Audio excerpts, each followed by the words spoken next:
All right, guys. Thanks for offering some of your time to come listen to a little bit more about CNC. Um, Apologies for the mask. I woke up with the sniffles this morning, so I'm going to try and keep it on. Um, but yeah, last time we kind of talked high level industry stuff, and really I wanted to dig a little bit further into the specifics of CNC design, and then hopefully leave some time at the end for discussion and some prizes, um, and also get you guys' input because whereas I come at this from I was an applications engineer, so kind of like a salesman, really. Um, you guys have been boots on the ground designing for CNC, so there'll be definitely things I've forgotten, and I want to hear kind of the balanced perspective there. But a little bit about what I'll go into, why DFM is everything, some of those near net shape technologies we talked about, then CNC, of course, what drives costs there and common pitfalls people fall into, uh, quiz plus chocolate, and a discussion. So I think we ended last time on this graph, which I love, but just to harp on it, this is talking about the phases of a project and your costs incurred. And basically, it was said to me once, like 80% of your costs are determined in the first 20% of a project. And I think this is especially important for us to pay attention to because we spend so much time on this first section of of a product life cycle, and I think we even have a higher control over the costs of products than our customers even realize sometimes.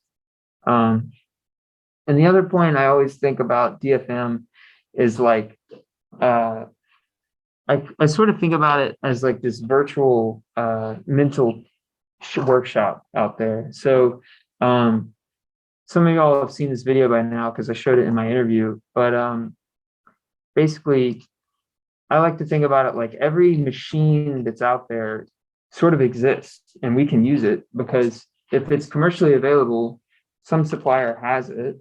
And so they're at a certain price, you can find someone to make a part for you. So then DFM becomes really important, understanding the design constraints of all those different machines. So this was IMTS 2022 last year, and just showing everything from like machines making submicron cuts like that, ridiculous 5-axis work like that, robots that can lift a car. So just the idea that basically any machine that's out there, if you know how to design for it, well, it might as well be your machine because we can have those parts made for a certain price point. That's a bandsaw. And that's a 3-jaw chuck that functions. But that's all pretty much there. But it's a great week, and I was really glad that I got to go there and see all the ridiculousness that's out there, from like massive CNC machines the size of an 18-wheeler down to the size of a desktop. So Hey, Charlie, for this plug, can you remind me what DFM stands for? Oh, sorry. Design for manufacturability. No, good question. So the idea that you're designing specific to the tool you have in mind. So with CNC, what are we starting with? Generally, you have billet or sheet or rod, just raw metal.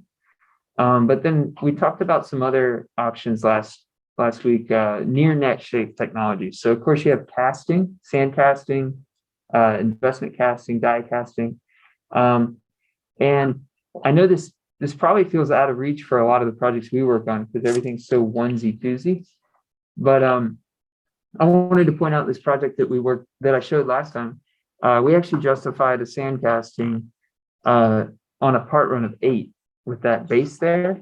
It was actually more affordable to have that casted and then finish machine rather than start from a big billet and machine all that T-shaped away.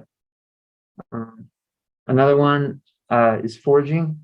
I threw this picture in there for Steve because the crankshaft is like the poster child for forged components. And this is a lot like casting, but there's more you can do with like material properties and strengthening the material here. Essentially, just like we used to hit swords with hammers, they do that industrially with giant presses. And then, of course, not to be forgotten is extrusion, which I've noticed we make a lot of great use out of, starting with aluminum extrusion, poking holes in it, machining as needed, and remembering that it's not just the 40/40 stuff, but there's tons of shapes and sizes out there for any application.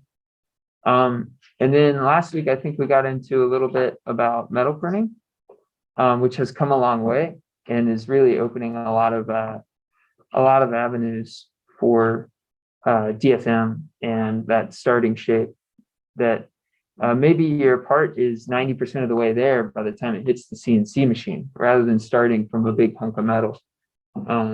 Or in this case, you actually have the printing and the machining can happen under one roof. So some of the capabilities this opens up that I wanted to kind of take a side tangent on. A lot of the benefits of a normal additive process. So you can reduce the number of components, you can completely build internal structures like this lattice on the left that a CNC machine would have no hope creating. So this has huge implications in aerospace for cooling channels and internal fluid channels that opens up entire new capabilities. But two other cool properties to this is you can actually vary the material properties depending on your print settings. So like this part in the middle, they've got a soft inner core and a hard outer shell, just based on how they printed it. Or even cooler than that is some of these machines are able to do multi-material. So like you could have a copper inner core and an aluminum outer core, and have those actually fused together. And I've even seen, I couldn't find it this time around, but I've seen a video where they had a part where the top half was magnetic and the bottom half was inert, and it was all fused together as one part. So really opening up amazing capability there, even before you hit the CNC machine. But onto the meat of it, CNC and designing for CNC. See if I can get to that link. So fundamentally, what are we doing? We are going to Reddit right now. We're shearing metal. Basically, this is what's happening at the microscopic level. You are providing a sharp edge to create that shear force, and you see that propagation wave. This is how your chip gets created, and it's all about having that clean cut. And this is both for a lathe and for a mill, just slightly different geometry. It's a disconcerting thought for some people. Come again? Like you're taking a cheese grater to metal, doesn't seem like it should work. Right? Yeah, that's kind of why I show that, because it's almost less like cutting and more like you're scraping metal off. And for anyone interested, Reddit is also great for a lot of machinist memes. And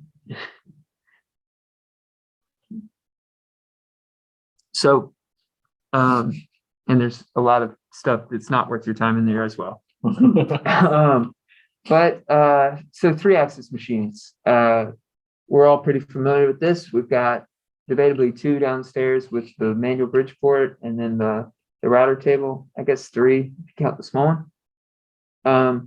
And then more traditionally, what we see in like the metal cutting industry is like a vertical machining center like this, like a Haas, or there's a million brands, but basically an enclosed cabinet.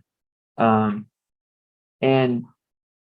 we're all pretty familiar, I would think, with the capabilities here. You can mill, edge mill, pocket, drill holes, slots, all kind of in one dimension. So what is this great for?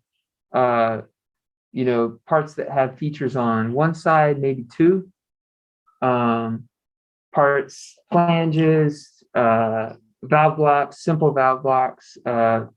molds, what have you. Something in the bottom right is where it starts to get a little tricky with like a complex profile. And we'll get into exactly why and why maybe some of the more advanced machines begin to become the better option. But 3-axis is still a huge staple in the industry, even though things are headed towards 4 and 5-axis.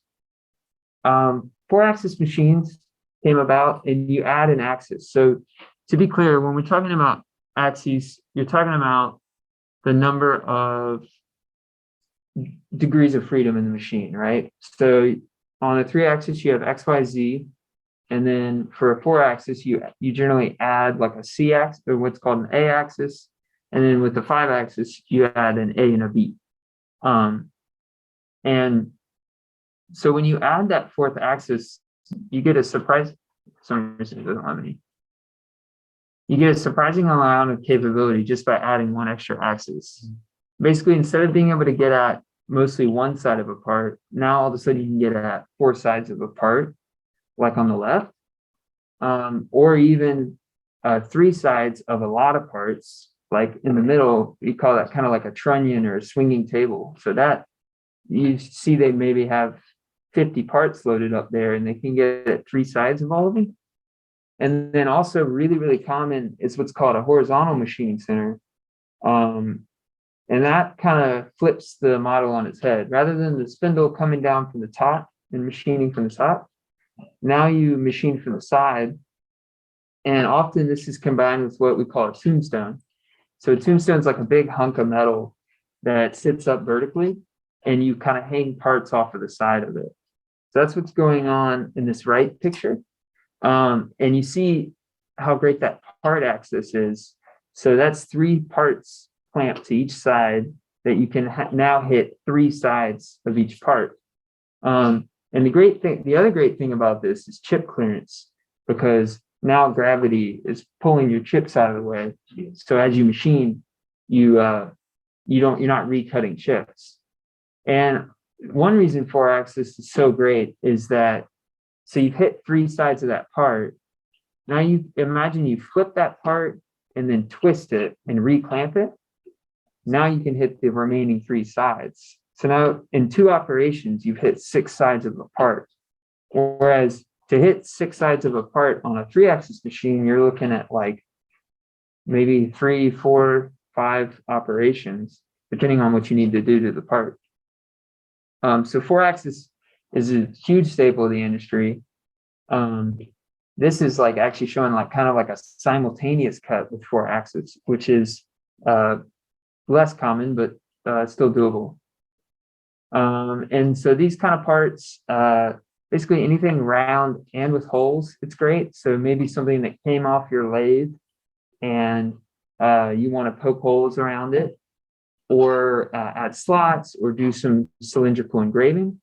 And then where we saw this a lot was in like valves in oil and gas, because essentially a valve is just like the simplest possible valve is like what you see on the bottom left here. It's like a block with a bunch of holes from all directions. So like we said, in 2 operations, you can put holes in from all sides. Or in that bottom right picture, that was also very common, where they'd have like a sand casting of a valve, and then you just want to make those holes precision on 3 sides and then move on. So that's a part that maybe could be done in 1 operation if the casting was close to near net shape. Moving up to 5-axis, these generally come in like 2 main modes.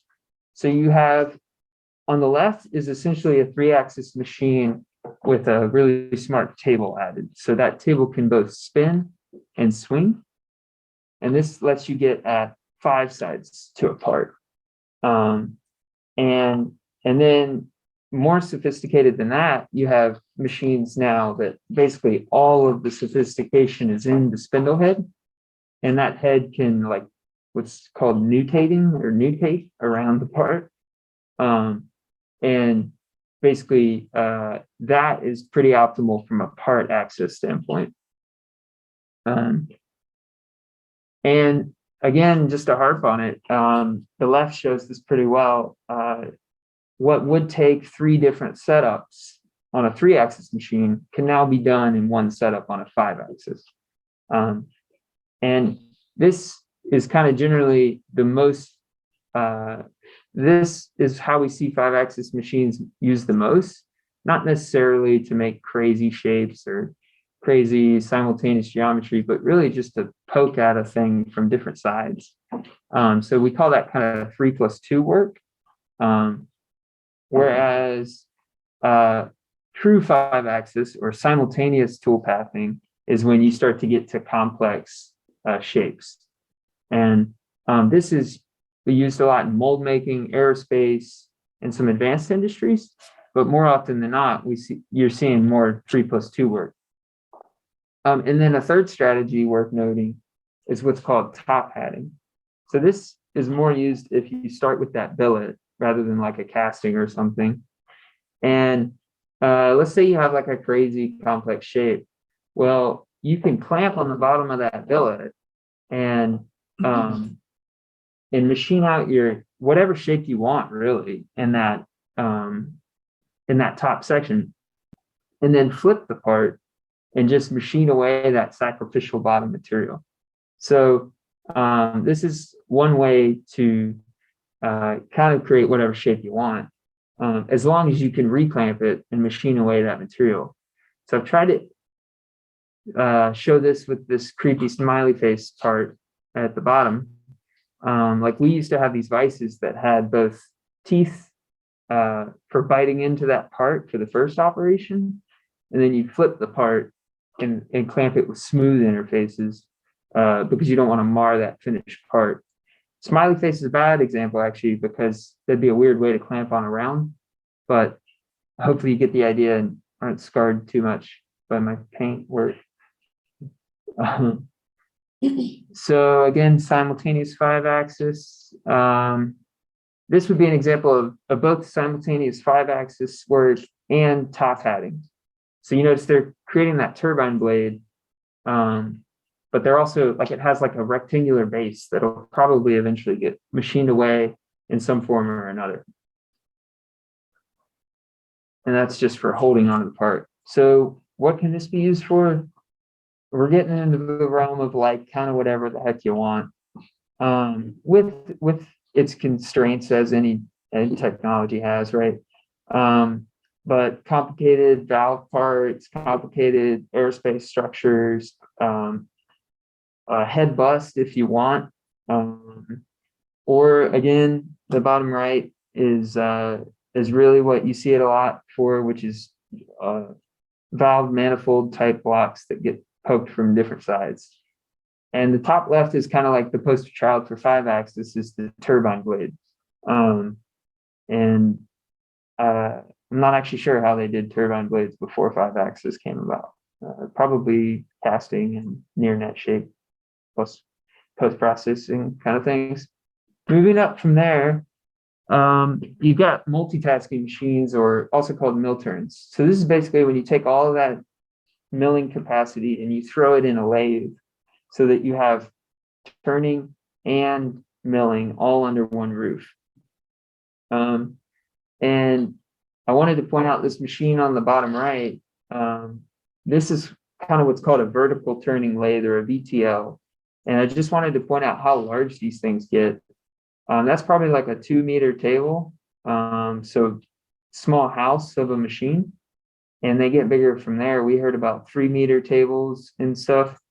But one point is you get to a point where the machine is so large and so expensive. I mean, that's probably a $3 million machine there, that it doesn't really matter. Like throwing milling capabilities in there so that you have milling and turning, it's like an afterthought. Like the casting and everything it takes to create that machine is so much more expensive that they're just like, yeah, it's a mill, it's a lathe, it can do everything.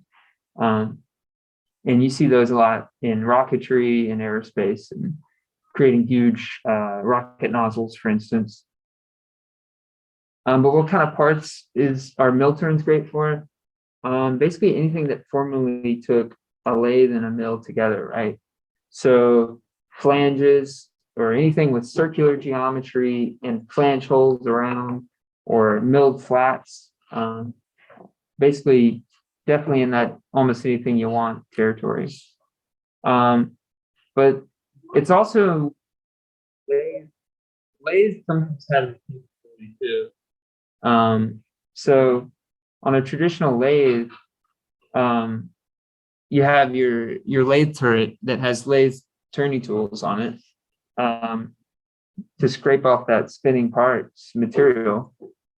But also, what they started doing is they started adding what's called live tooling into the lathe turret head. So this was kind of a cheap way to get that mill turn like capability. So this is the lathe turret that holds all the tools. And they found a way to make some of those like milling tools. So even just simple lathes now have some of the hybrid capability in there. And that, again, is going to be really useful because there's so many parts out there, like this one on the right, that you need your round features, but you also need a way to attach it to something. So traditionally, this would have taken a lathe and a mill, and now we can get it done under one roof. Also, a good time to take a side tangent and talk about 2D drawings, because as much as the world is moving towards 3D, and that's what we live and work in, and proto labs and Xometry make our world easy, it's worth noting that there is still a world out there that works completely in 2D. I mean, at least half of the projects that came across my desk, we would only get 2D drawings, which in some ways you get more information because you have like concentricity callouts and flatness and parallel and GD&T technical specifications. But then, I mean, for some of these parts, CAD data didn't even exist. So the reason I make the point here is that one reason it's so great having all that milling and turning under one roof is that it's only the part's only clamped once. So let's say you needed that center bore to match that, to be dead on center within that bolt hole pattern. The fact that those were machined in the same setup without having to, take it out of one machine, put it into another, dial it in, that is another reason why these mill turns become so powerful. Less human error. Less human error, exactly. So real quick, just running through like what is some of our cost drivers that drive costs in CNC. Material removal is like the number one thing. Like literally, how much metal are we cutting away? I've even seen it measured in like cubic inches per minute. And the more chips you're creating, the more all of your costs rise. And going along with that is the setups of how many different machines, how many different times does the part have to get clamped. Another one that you might not think about it quite as much, and for what it's worth, never do whatever that guy's doing. Oh gosh, I mean, literally razor sharp chips. He's laying in it. I was like, I'm gonna add this. Yeah. I thought it'd be funny, and then the more I look at it, I'm like, no, just don't. But another thing that drives costs is that operations and how many different times the part has to get clamped. Because for anything we draw, you have to think, how are they gonna clamp this and get to the backside? So a really common way this is done is with what's called soft jaws, like on the left. So basically you take like aluminum or soft metal jaws and machine in that form and reclamp it. But you got to think like that's expensive for a supplier to do. And they have to plan that. So if we can like add features on our parts that make that second operation clamping easier, then you're going to drive down costs. And the thing I've noticed about like proto labs is they're going to take whatever shape you give them and they're going to give you a price. And this stuff is surely getting factored in there somewhere. But like if you were working with like a one-on-one supplier, they're gonna be like, hey, how am I supposed to plant this thing? I'll give you an example. Most recently in Arbigen, we had two examples of this actually. On the left was this laser cut part, and we were kind of in a rush to get it on order from Cut Sin. So I left out some of the holes, thinking, oh, we'll just, drill in the holes. Once we figure out exactly where they need to be, we'll do it live. Well, I spent the better part of the morning creating a jig so that we didn't mess up this bent sheet metal piece, because you had to machine it, but not pinch it and get it just right on the Bridgeport. And it took several hours to get that all figured out. So I wish I had just had them laser cut it in. On the other hand, on the parts on the right, we knew that we were going to have to do a second operation. And this was more of a success story because I had thought about making those hexagonal, but at the last minute I realized, oh, we're going to have to reclamp this thing.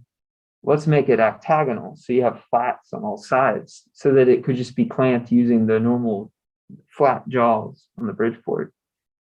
So any features you can add to make second operations easier would be super beneficial. Another cost driver is any tool changes. And as much as these machines have awesome tool carousels and can hold hundreds of tools these days, it still drives costs because they got to make sure the tool's in the machine. And part of that is the features we draw. So trying to go quick now, but these top features aren't all impossible. Some of them are if you need them, here are the tools to do them, but they are to be avoided if we can help it, right? So like we talk a lot about square corners, but there's a good point to be made here. You actually do want square corners at the bottom of your pocket. You want rounded corners on the edge of your pocket. Otherwise, you're going to need a ball nose to get that geometry as shown up there. Fillets and chamfers, doable if you need another tool change. Weird edge features like that, you would just want to avoid. 3D surfaces, take a ball nose and long cycle times. Undercuts can be done with fly cutters in specific instances, but pretty much to be avoided if you can, or maybe like a 5-axis machine could do it. And then emboss text. This is a case where you probably would want to use deboss text instead, because it's much less material removal. Steve made a good point last time about hole drilling. We need to be thoughtful about how we draw our holes. It's better to use like a drill point rather than a flat bottom, because to get that left geometry, you're going to have to mill it out versus drill it out. It's also good to try to stick to like standard drill sizes, because if you give them an awkward in-between size, they're probably going to have to mill it or scratch their head and just drill it how they would like to drill it. And then there's also a point to be made about drill depth. A good rule of thumb I heard was that basically 3 times the diameter of your drill is a safe drill depth. So if you have a 1-inch drill, you can probably drill to 3 inches deep. Any deeper than that, you might need a specialized drill, or you're kind of pushing you might break that bit depending how skinny it is. Just as a rule of thumb. Are you recommending we all use metric now? Oh, you know it, man. Always. I actually had to literally look up, like, why are English drills letters and numbers? Yeah. So apparently it starts at like hashtag 100 and goes down. And then once it gets to hashtag 1, they were like, all right, we'll go to letters now. So now you go over to A, B, C, and it's just like, all right, metric, numbers, decimals, thanks. So yeah, what can we do to limit our costs? All of those things we just mentioned are on the left. And on the right, you can, of course, think how your parts are broken up, use external hardware. think about that second operation and adding features for that. Consider eliminating cross holes if it can make it be made on a 3-axis instead of a 5. Consider near net shape technologies, and always think about what machining you're designing for, what machines. So I know why y'all are still here and not asleep, and I'm guessing it's for the chocolate. So can anyone tell me for a Ferrero collection? Thank you, Callie. Wow, it comes with like hard plastic. Yeah, it's pretty incredible. They're not messing around. I think I identified maybe 5 ways this part could be improved. Just a little background here. This was a part on Jerry's Autorama that was originally 3D printed, so it was not designed with CNC in mind. I know. No, listen to my words, man. This was not designed for CNC, but more recently, we've had to look at getting it made for CNC. So now we're reevaluating it. And it was perfectly good for 3D printing, but how could we improve it for CNC? Inside corners on the key full slot. Yes. I'll share the chocolate with everybody. That a hole in my key slot. So, yes. Does it have to do with the having indentions on both sides? Like the tapers, I guess, on the inside of the holes from the bottom? Yeah, those bottom tapers. Yeah. Yes. Like, how would you? I don't know how you- Let's slow down real quick because y'all are all 3 onto one. Ryan, can you explain your point more? It's being machined from the top to the bottom. You have the diameter or the radius rather of the tooling is like the closest you could get to a 90-degree inside corner. Mm-hmm. Exactly. And actually, I had to look this up because I was like, how do they make squares like that? I think what they would do is they would machine it as small of a tool as they have, and then you actually like broach the last bit, which is using like a square press to scrape out that metal. So what we were looking at doing is exactly what you're saying, like just rounding that and then like broaching, or in our case, filing out that square, right? Akshay, what was your point? That's a hole in the key slot. Mm-hmm. Yeah. Oh. So that right there is driving a second operation, right? So maybe finding a way to eliminate that hole. Commerce and chambers on the other side. Yeah. Already been said. Yeah, I think that's what Jordan said, but Less elegant words. so how might we avoid that?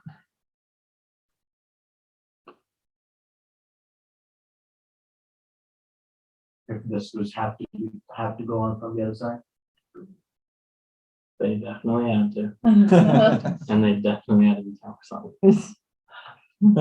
I prepared for this. It's just the part that like holds the rotating assembly. I knew Logan would blush when I pulled this part up. Yeah, I was like, all right. Yeah, I guess you could, my thinking was you could put those countersinks in from the same side that the other positive features get milled in. And of course, it depends on your design intent of the part, right? Same with the cross hole. Like we might violate Logan's design intent if we remove that, but What are you proposing? so like that positive neck that sticks out of the top. There was really no reason that needed to be on the top side rather than. Okay, so I am violating the design intent, but y'all still Don't question me. I stared at this thing for a long time. y'all still get chocolate because the countersinks is definitely what's driving a second operation. As soon as I get into this, I don't know. it's like one of those If YouTube you go to the saves. side, there's others, yeah. There we go. And then I had one more I identified, one or two more. This overall pellets. You gotta go ball mounts for that, leave it, Oh, those fillets.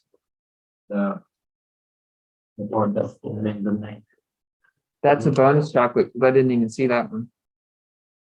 Oh, is that the deal? Like if you find one, we get a chocolate? Yeah, You know that. I think if you're sitting at a table, you get chocolate. and that, but Also the chamfer on the backside, I think, is there one on the central hole? good eye. In the slot. Yeah. If we're trying to eliminate those, then we would need to eliminate that too.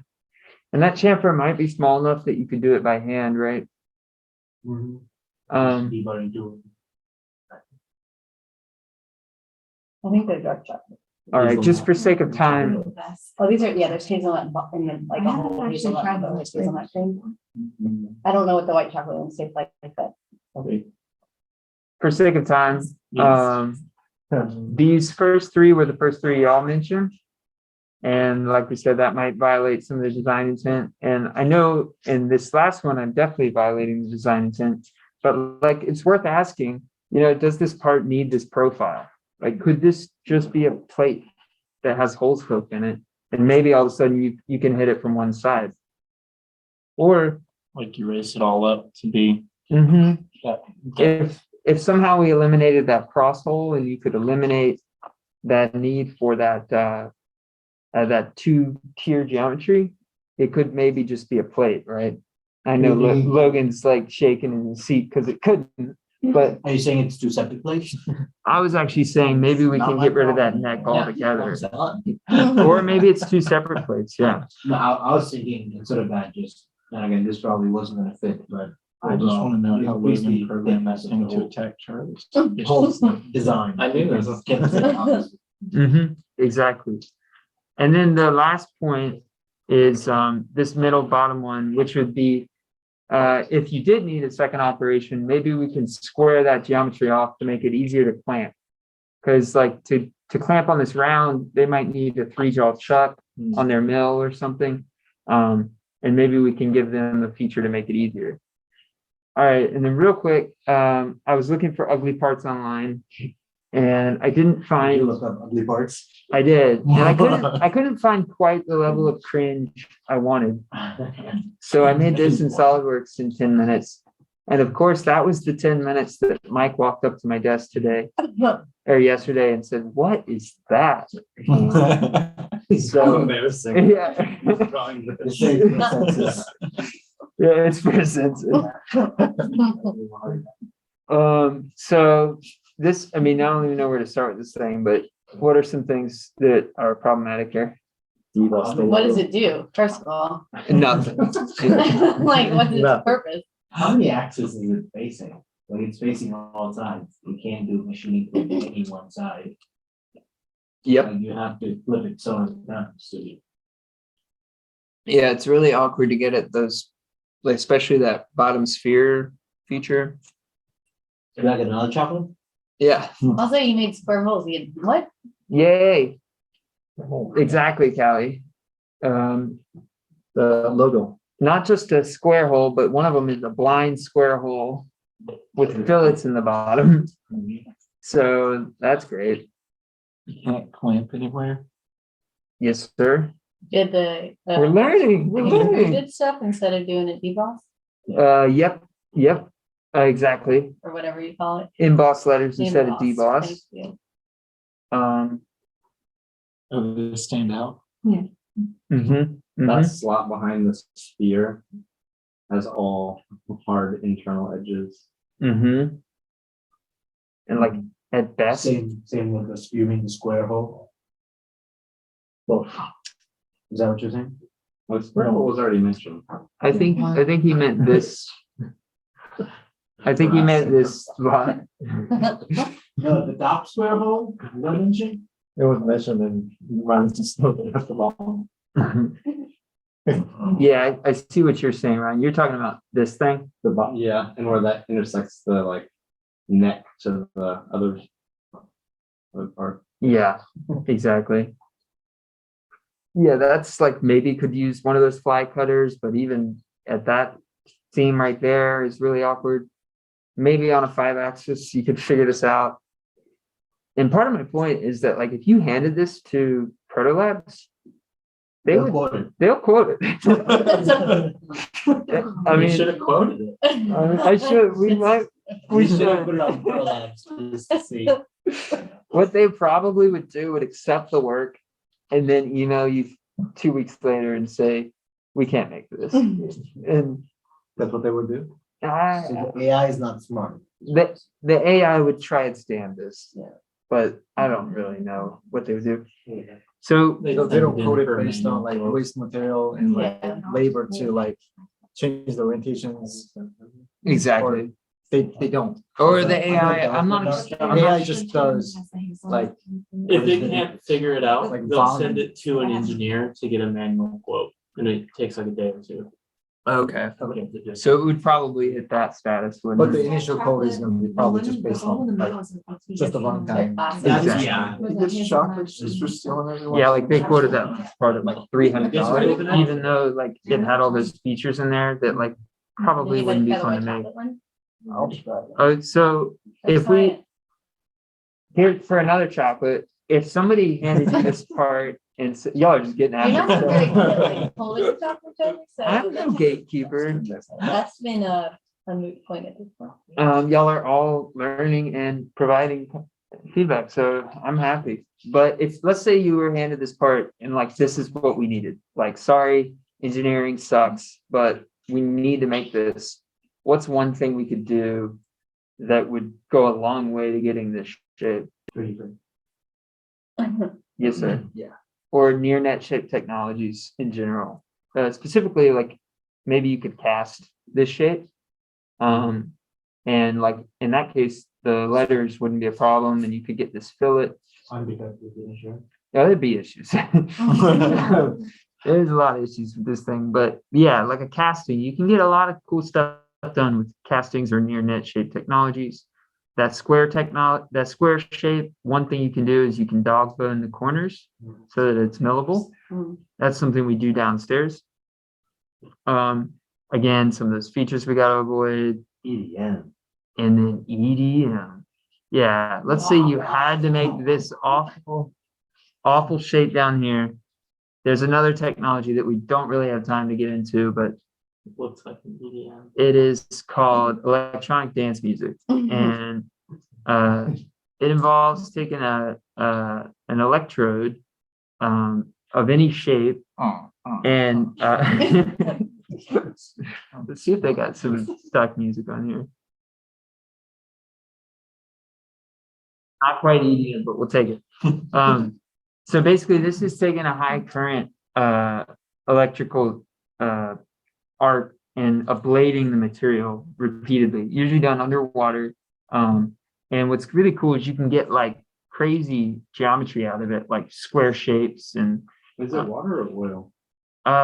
I think it can be both, but I've seen it where it's like deionized water. Okay. Coconut. Mhm. And like here they're doing a plus sign. And so that opens up a lot of capability. And there's also a wire EDM, and that's its own separate technology, but it's worth knowing that it exists. So again, I don't want to come at this from like I'm the one who knows and you guys are learning, because you guys have been doing this longer than I have. I was an applications engineer, which is more like a salesman than anything. So you now know basically everything I know about CNC, but what have I missed? I mean, there's more to it. And One really interesting thing, when I was in college, we had a 4-axis little tabletop mill. And a lot of the times you could replace, or you could do 3D printed parts on that piece. So we used it basically as like a 3+1. So you'd come in 3D geometry, shape your piece, then it would automatically flip it and do the other side. And for most stuff, if it could be drafted in 2 parts, if it could be molded in 2 parts, you could do it, you could shape it that way. So we were able to get like what you normally would have thought as being a 3D printed part out of flue foam or hardwood or whatever wrench shape. So you can get some pretty interesting shapes out of a pretty basic machine, actually.